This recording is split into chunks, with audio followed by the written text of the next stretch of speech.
Muhammed bin Ahmed ushqua në shekullin e 10. Muhammed bin Ahmedi ishte një matematicien musliman i shquar i shekullit të 10. Atij i atribuohet ideja e zerës për llogaritë numerike me sistemin dhjetor të numërimit pozicional. Kjo ngjarje historike ndodhi në vitin 976. Zero është termi shqip për fjalën arabe sifër, prej së cilës rrjedh edhe fjala shifër. Numrat që ne përdorim janë quajtur numra arab ose shifra.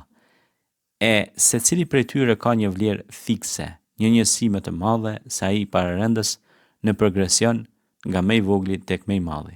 1 i barabartë 0 plus 1, 2 i barabartë 1 plus 1, 3 i barabartë 2 plus 1, 4 3 plus 1, 5 4 plus 1, 6 5 plus 1, 7 6 plus 1, 8 7 plus 1, 9 8 plus 1, 10 9 plus 1. Sa më shumë simbole të kombinohen, vlera e numrit varet si nga pozicionet e çdo shifre, ashtu dhe nga vlera teke e saj.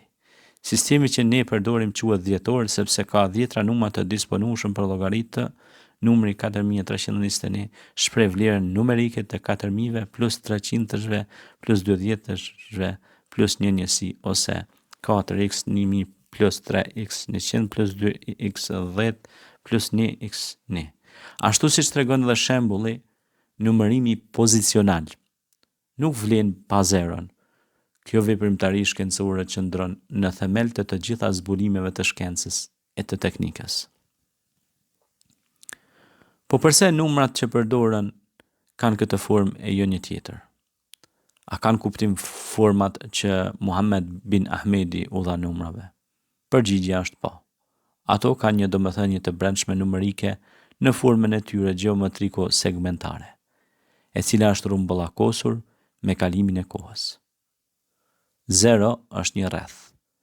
Në një të tillë nuk ka kënd. Këndet paraqesin njësinë.